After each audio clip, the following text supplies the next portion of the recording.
Hello all. మా అమ్మగారు మా కోసం చేపల పులుసు చేశారు. చాలా బాగుంటుంది రెసిపీ. ముందుగా ఒక మిక్సీ జార్ తీసుకొని 2 ఉల్లిపాయలు, 2 టమాటోలు, అల్లం వెల్లుల్లి, దాల్చిన చెక్క, లవంగాలు, ఇలాచి, ధనియాలు, జీలకర్రని మెత్తగా పేస్ట్ చేసుకొని పక్కన పెట్టుకోండి. స్టవ్ వెలిగించుకొని బాండీ పెట్టుకొని ఆయిల్ వేసుకొని వేడైన తర్వాత ముందుగా మనం రెడీ చేసుకున్న మసాలా ముద్దను వేసుకొని బాగా వేయించుకోండి.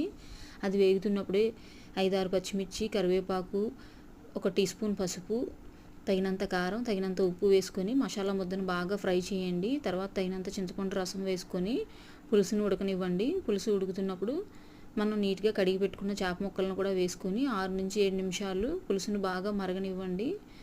పులుసు బాగా మరిగిన తర్వాత ఉప్పు, కారం అన్నీ సరిచూసుకొని కొత్తిమీర వేసుకొని గార్నిష్ చేసుకోండి. చాలా చాలా బాగుంటుంది.